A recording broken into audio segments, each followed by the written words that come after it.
Her true story, from Texas. They left me with the dog while they vacationed in Hawaii, so I called a pet sitter and flew first class. Their faces when they saw me at the resort?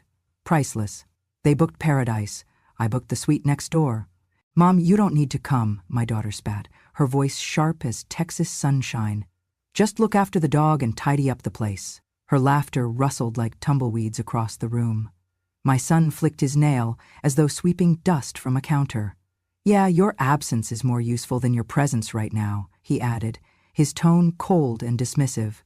The air felt thick, like the 90-degree heat pressing against the window panes. I stood in the center of the living room, gripping my cardigan as if it could anchor me. The cicadas outside were louder than my family's silence. This house, once a sanctuary of Sunday dinners and birthday candles, now echoed like a stranger's shell. My chest tightened. They saw me as a burden, unspoken but clear. But under the hurt, something stirred. I straightened.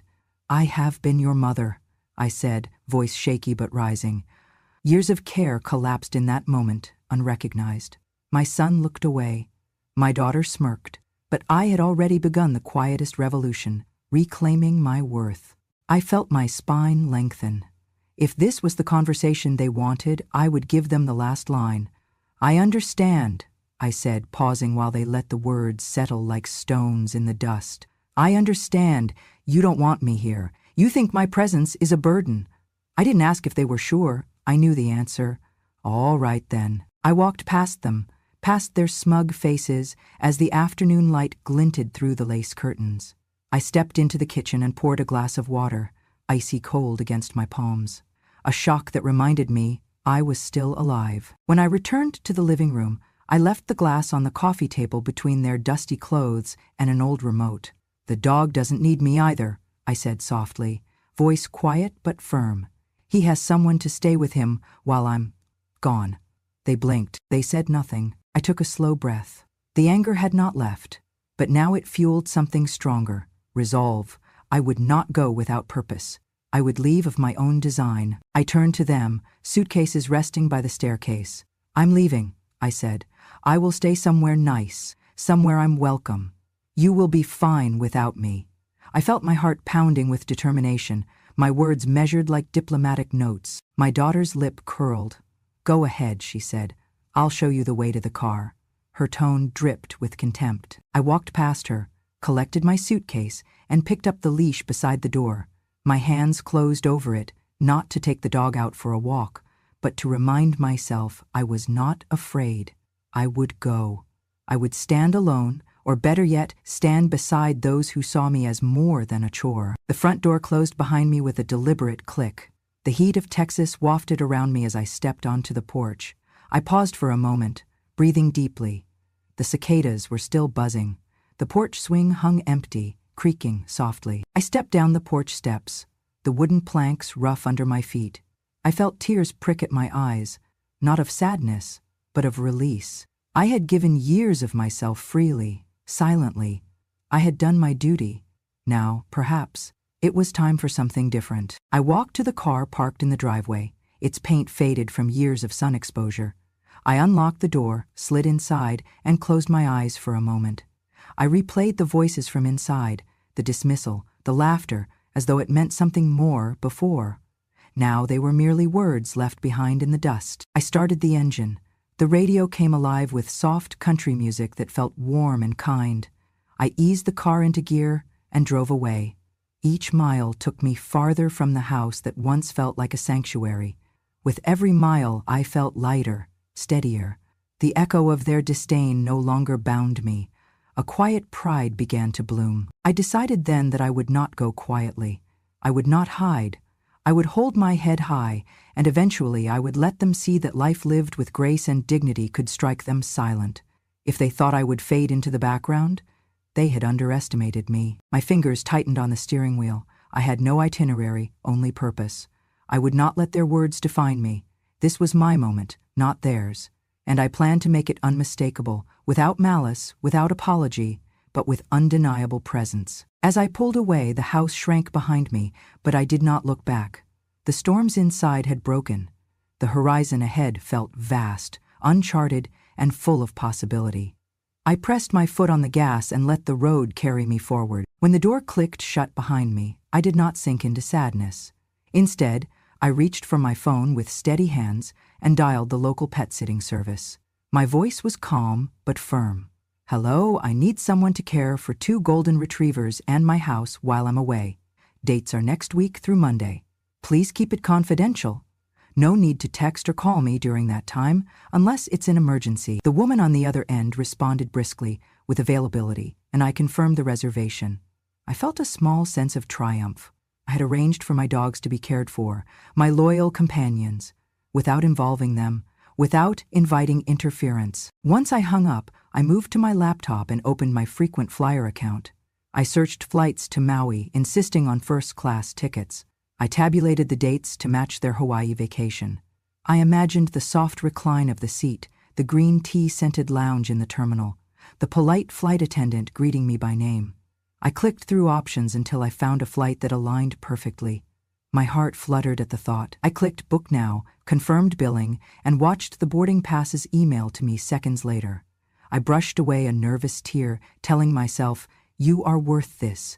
I downloaded the confirmation to a folder titled Maui. Next came the resort reservation. I searched Maui Beachfront Suite on the villa's website, and there it was. An ocean view suite with a lanai, steps from the pool.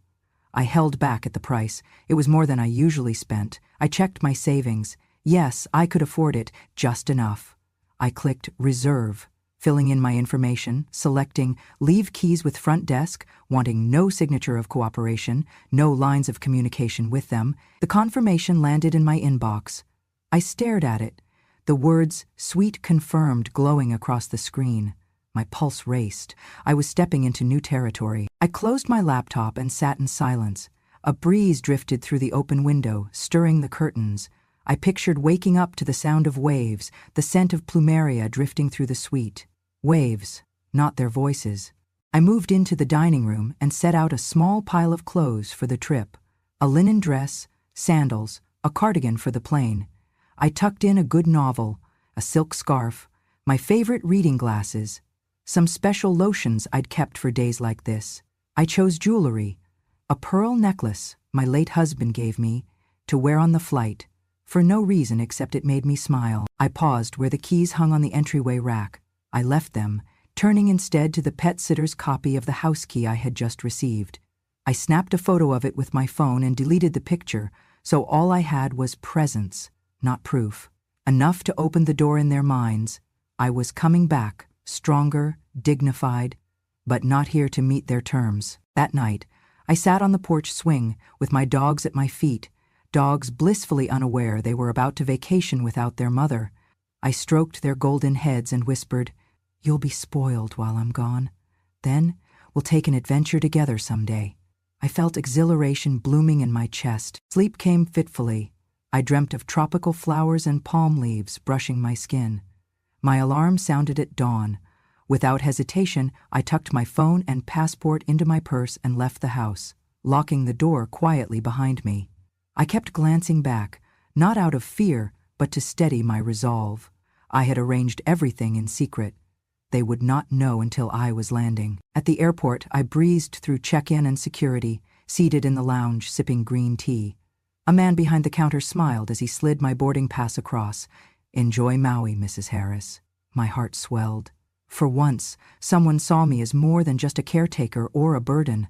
I existed as a woman with agency, with desires. On the plane, I reclined fully, closed my eyes, and for the first time in years, allowed myself to breathe out all their voices. I pulled out my book, opened to chapter 1, and read a page. I felt tears, but they were not sad. They were signs of freedom. The flight descended, and I watched as Maui unfolded beneath the clouds, a quilt of green mountains and blue sea. The plane door opened, heat and sunshine streamed in. I stepped onto the runway, suitcase wheeling beside me, and inhaled deeply. I was doing this for me. I walked into the airport lobby and felt an unexpected flutter in my chest. Gone were the anxiety and resentment I'd carried at home. In their place was something lighter, anticipation. I had checked in online, but the moment I approached the first-class desk, the attendant greeted me with a sincere smile and handed me a priority boarding pass. "Mrs. Harris, welcome," she said, scanning my passport with genuine warmth. It was as though she saw me, not the obligation to stay. I was escorted to the VIP lounge, where I sank into a plush armchair and was offered a flute of sparkling water and warm towels. Around me, travelers conversed quietly or typed away on laptops. I watched people smile at me, not with pity, but as if I belonged. The soft hum of the lounge, the scent of almonds and coffee, the gentle clinking of glass. It felt like stepping into a sanctuary I had earned. Announcements sounded. First-class passengers boarding Southwest Flight 32, Maui. My heart hummed. I gathered my belongings and walked with purpose toward the departure gate. Once inside the cabin, I eased into my seat and exhaled. The leather reclined fully, memory foam cradled me. A friendly flight attendant appeared and offered a choice of champagne or juice. I raised a glass to myself before the plane even taxied. As we took off, the city light shrank behind us. The safety demonstration faded into the background as I sipped my bubbly and gazed through the window. I was leaving behind 90-degree Texas bitterness and stepping into warmth that felt like permission. The in-flight dining service arrived quietly, a light spring salad, grilled fish with roasted vegetables, and a lemon tart for dessert. Each bite was fresh, soothing. Nobody handed me a chore list or asked me to tidy up. Instead, they catered to my comfort, to my needs. The cabin lights dimmed. I reached for my book, a novel I had started months ago but never gotten past chapter 3. Now I read with ease, savoring the words without guilt. I closed my eyes briefly and thought, I am not an inconvenience. I am entitled to this. Sleep came later, gently. I unbuckled the belt, stretched my legs, and felt the fullness of a first-class seat fold beneath me. I drifted into a light nap, thinking of palm trees and sandy shores. When I awoke, the sun was higher, the skies clearing. I pressed the call button and a small tray appeared with fresh fruit and coffee. I looked out the window at the Pacific below. Its vast expanse mirrored the freedom I felt in my chest. Throughout the journey, I caught tiny affirmations. A toddler asked his mother in hushed tones, "Who is that nice lady in first class?" A flight attendant passed me a small note. "Enjoy your vacation, Mrs. Harris." I wanted to cry, not from sorrow but from relief. I was being seen as a person, as someone who deserved dignity and self-care. We began our descent into Maui. The island appeared beneath us, emerald green against sapphire water, dotted with coral sand beaches. I pressed my forehead to the glass and whispered, "Yes." The anticipation swelled. Soon I'd stand barefoot on soil warmed not only by the sun, but by my own worth. When we landed, I gathered my bag and followed the others into the arrivals lounge. My sandals brushed the smooth tile, and I took a steady breath. The Hawaiian sun poured through the open doors, welcome and forgiving. I felt my shoulders drop, my mind release its grip on resentment. A resort shuttle awaited. I settled into its seat and watched the drivers navigate palm-covered roads towards luxury. As the vehicle turned into the resort's driveway, a fountain sprayed in soft arcs and a lei was draped around my neck by a smiling staff member. I stood taller as she said, "Welcome home, Mrs. Harris." I stepped inside the grand lobby, high ceilings, ocean breeze, hushed piano.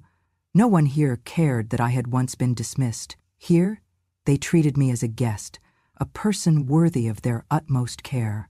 My suite lay just across the hall from my daughter's reservation, but I refused to think of them for now.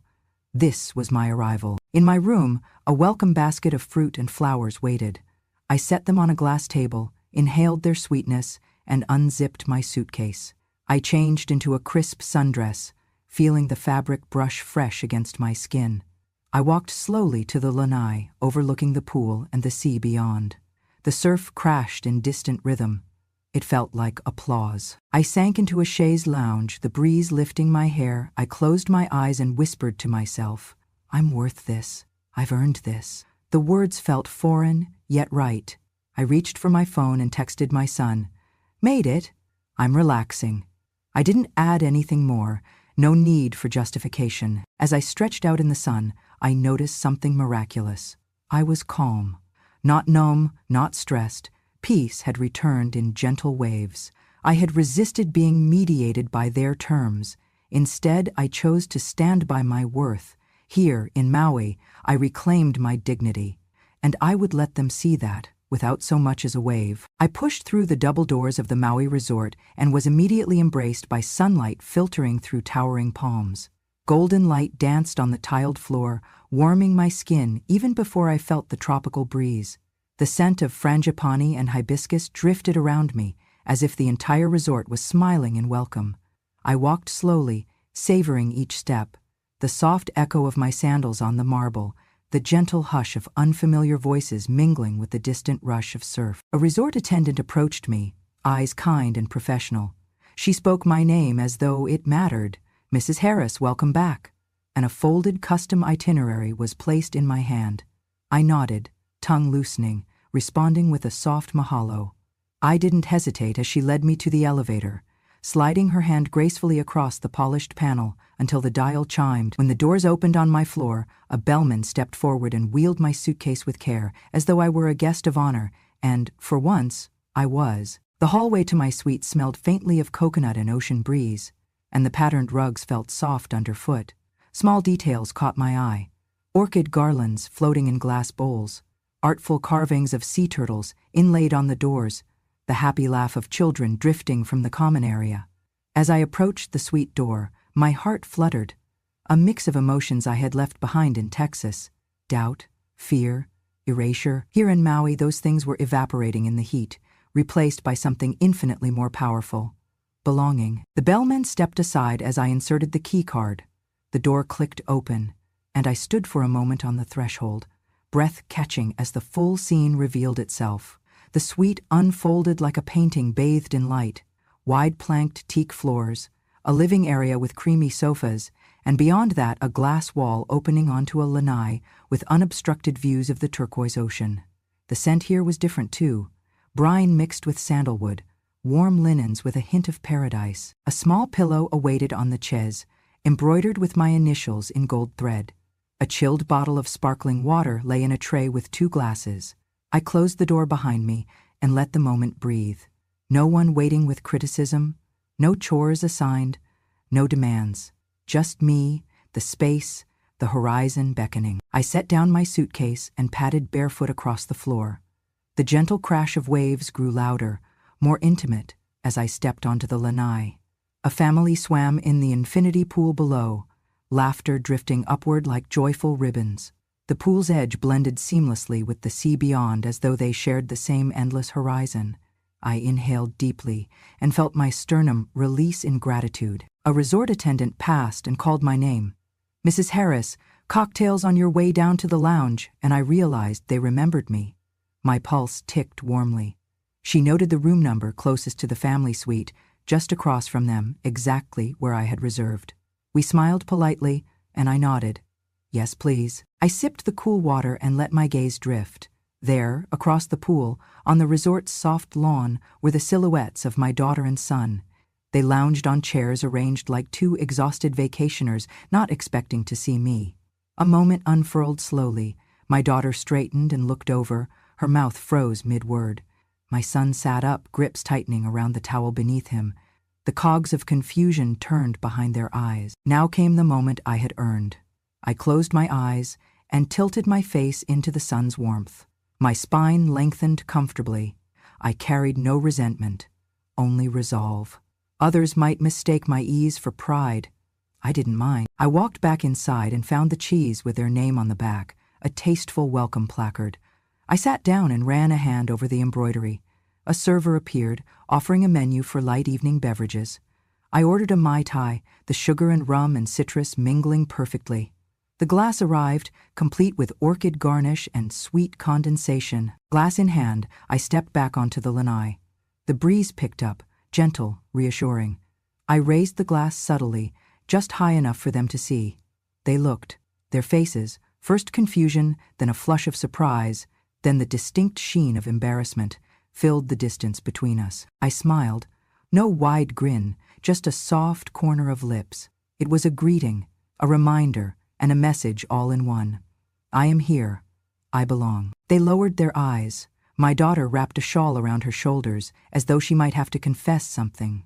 My son stood, moving slightly closer, but the distance between suites was their choice to cross, not mine. The sun dipped golden behind the palms, bathing everything in soft light.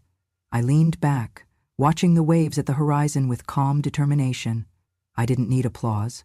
This moment was for me, an affirmation of worth shaped through service and sacrifice, tempered by neglect and condescension. Inside the lounge, patrons paused mid-sip to look at us. I relaxed even more, settling deeper into the chaise. The world was large, and I was exactly where I belonged. A few minutes later, my daughter and son rose together and began walking toward me. I didn't look at them again until climbing the lanai steps. When I did, their expressions mirrored mine from earlier. They were not the center of this story anymore. My daughter swallowed. "Mom, we, weren't expecting you here." I nodded, glass steady in my hand. "I thought you should meet me here." Her eyes glistened. I tapped my lips gently with the glass. "I'm glad you did." My son appeared at her side, exhaling. "I'm happy you're here. I raised a finger, politely pausing him.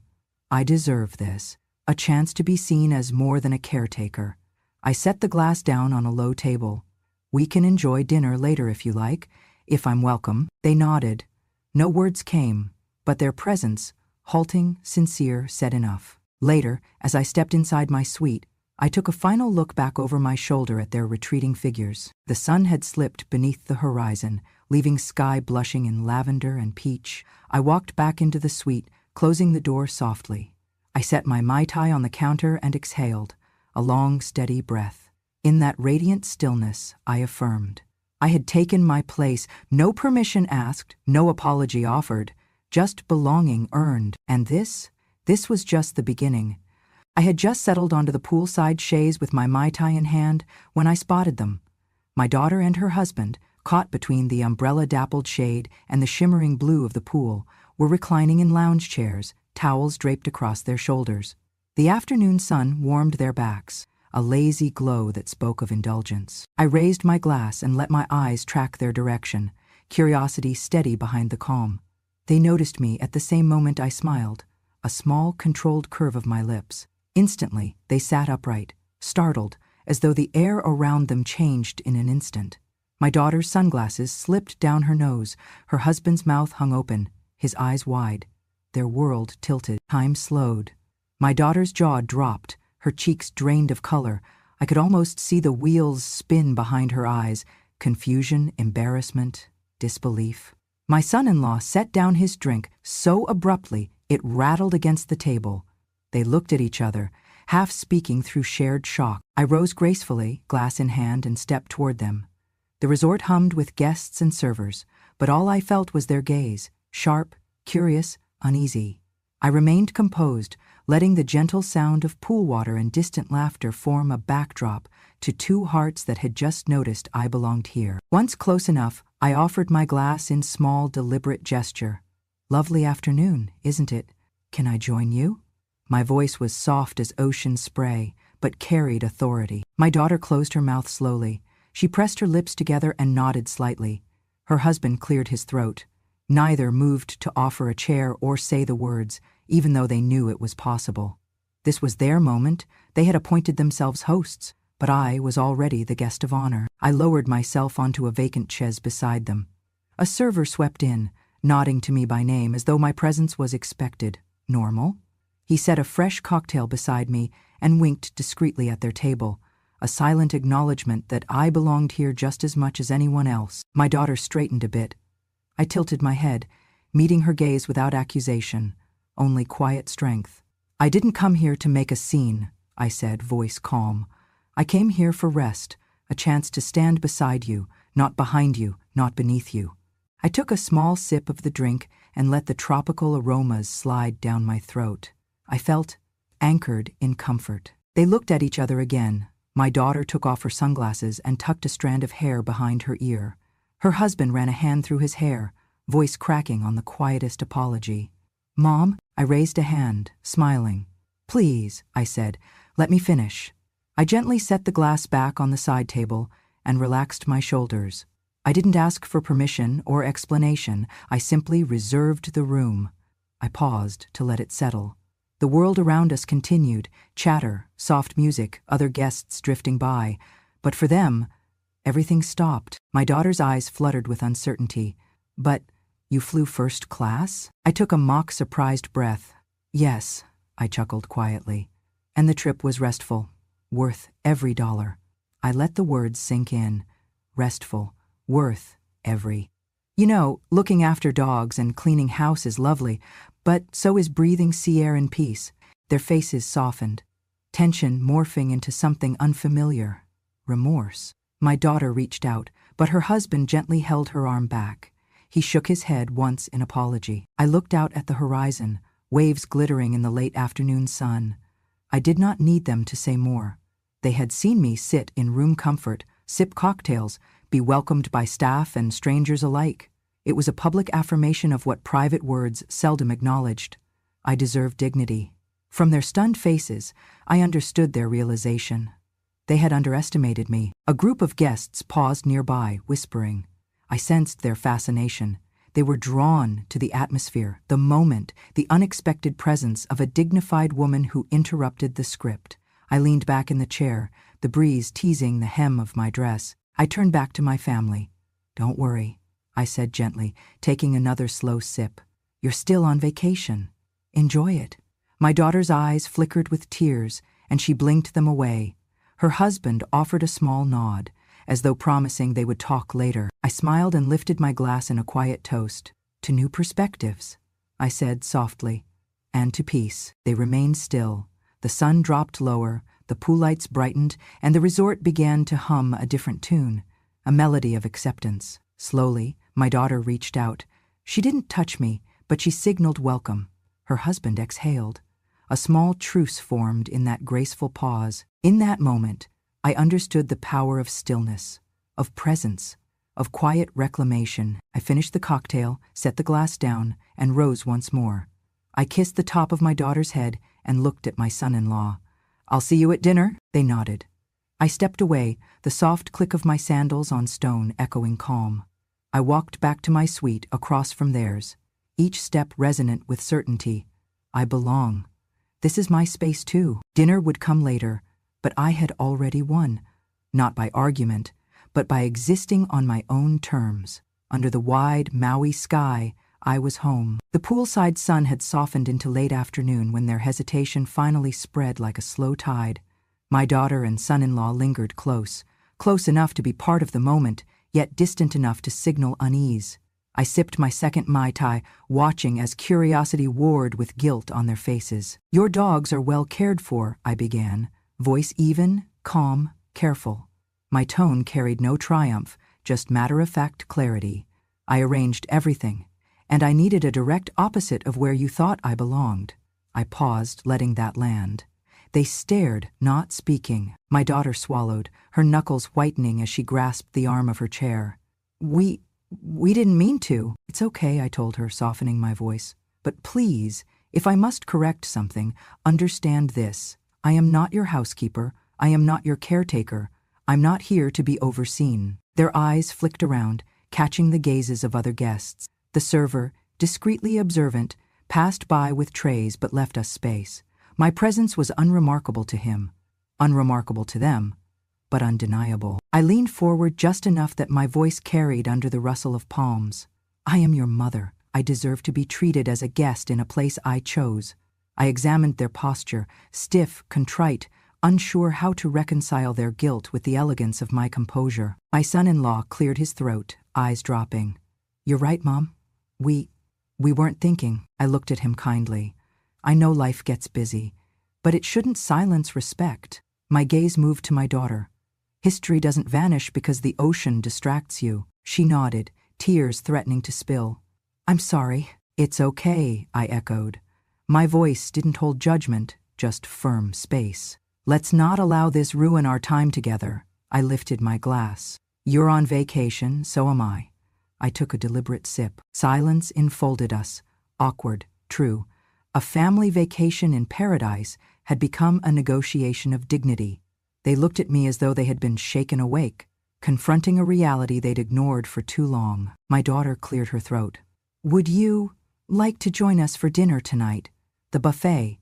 It's by the beach." I felt relief. She had to ask, she had to invite, to recognize me. "I would," I said, using language that carried gratitude but no dependence. "Thank you." My son-in-law stood and gestured toward the sunlit lawn. "We'll go pick a table. I'll come get you at 7? I nodded, setting down my Mai Tai. "I'll see you then." As they stood and moved to select seating, hesitant yet earnest, I lingered in my seat. The breeze drifted past, and I breathed slowly. I had not demanded their presence. I had claimed my place. I was both present and independent. Across the pool, resort guests continued their conversations. Some glanced our way, probably intrigued by the aura of reconciliation in progress. I didn't fear their eyes. If anything, I welcomed the witness. They saw that aging did not diminish authority when carried with dignity. A server approached me, offering fresh water and a bowl of pineapple slices. I accepted with a nod. "Mahalo," I said, grateful. This place honored my identity. I closed my eyes, tasting the sweetness. A sense of closure washed through me. This wasn't about proving them wrong. It was about ensuring I was never marginalized again. At 7 p.m. she came for me. My daughter appeared in her resort evening dress, beauty softened by the glow of sunset. She seemed smaller somehow, humbled. She offered her arm. "Shall we?" I stood, smoothing my dress. I placed my hand gently on her arm. "We shall." As we walked side by side, I felt a shift, not just in their behavior, but in the unspoken bond between us. The distance had been reclaimed, and the balance restored. We found a table beneath string lights and palms. They sat on either side of me, positioned as equals rather than usurpers.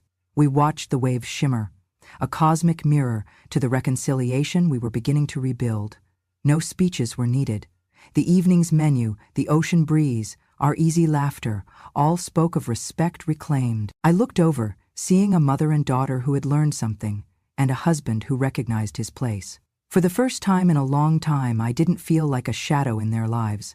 I felt vivid. The night stretched on with stories and gentle jokes, but always tinged with the awareness of boundaries. I was not erased, not diminished. At the end of the evening, my daughter leaned over.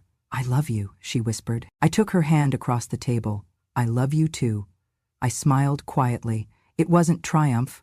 It was simple recognition. As we stepped away from the table, I breathed in the tropical night air. The stars above twinkled like reassuring witnesses, and I carried with me the knowledge that standing firm in calm could yield connection, without giving away self. The resort lights dimmed. I had presence. I had peace. I had returned on my terms. I still remember that first evening beneath the resort's open-air canopy, the strings of lights glowing above us while the steady hum of waves filled the air. Guests from around the world drifted in and out of the restaurant, their laughter swirling in soft waves. I was seated alone at my table, but my confidence pulsed quietly in my chest. I belonged. I belonged by right of being visible, present, deserving.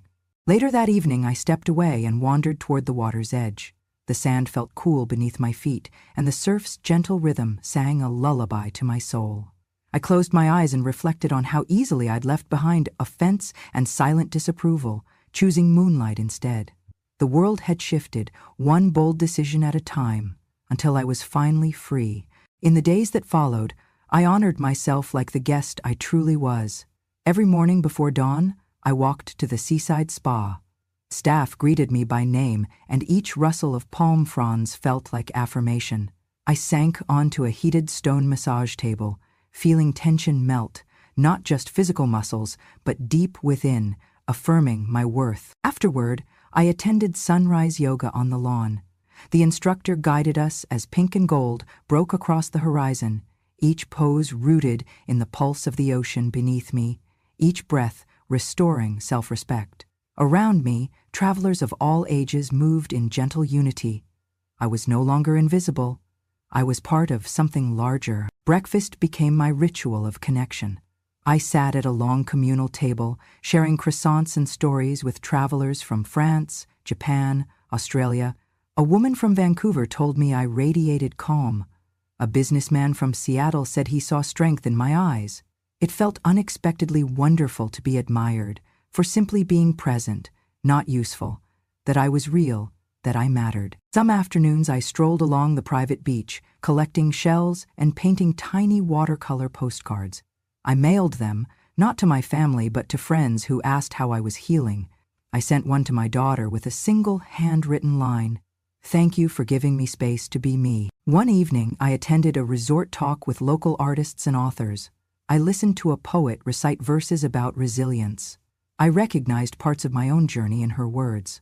Afterwards, I joined the Q&A and asked how she learned to trust her own voice. She smiled and said, "Start by listening to the sea." I felt affirmed.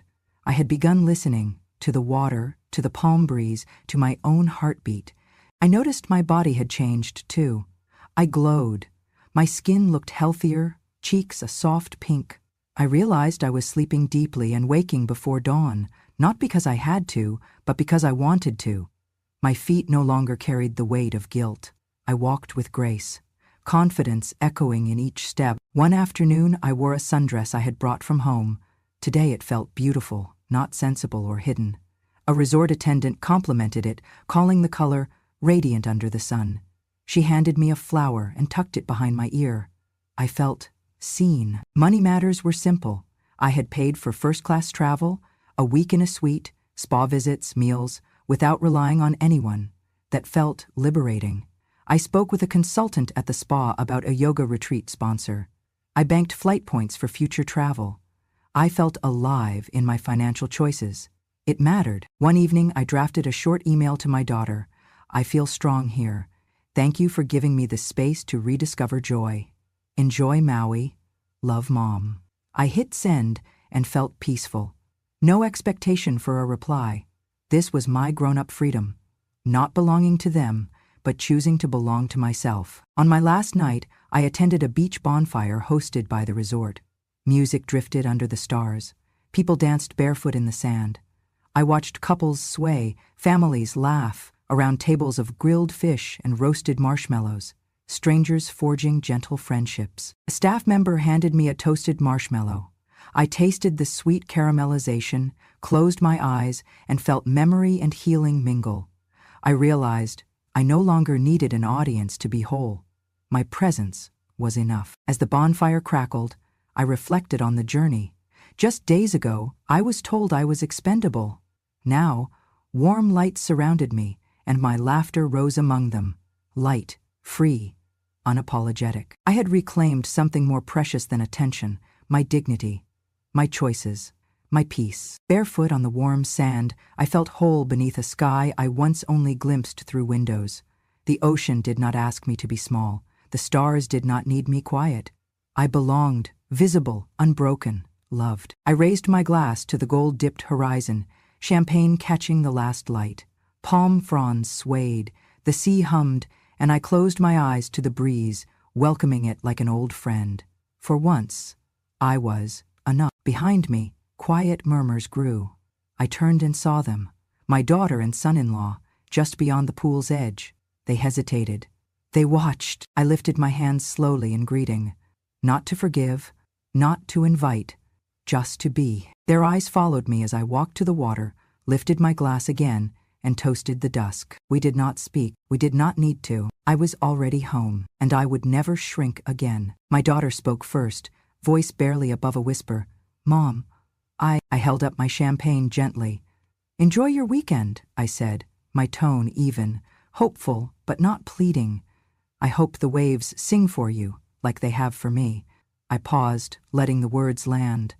"And remember, so do I." She swallowed and nodded. My son-in-law reached out, thumb brushing over the rim of a cocktail. Neither of them moved to cross the threshold yet. I understood.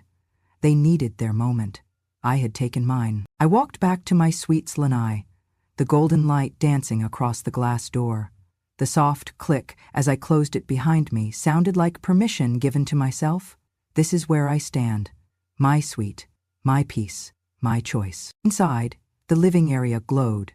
Candles, a small dish of local fruit, flowers scented with plumeria. I poured another glass, inhaling the sweetness of salt and promise. From my window, I watched them. They lingered at the pool edge for several minutes, quiet and still. Then slowly, side by side, they drifted back toward their own suite, the gap between us still intact, but framed now by respect rather than fear or dismissal. I stood on the terrace, champagne in hand, and whispered to the evening wind. Thought you could leave me in Texas and forget? Look where I am now. Despite the lingering ache from past wounds, my heart pulsed with quiet elation. I was standing tall in paradise, my paradise on my own terms. I had flown across continents, not to steal their spotlight, but to reclaim my own identity.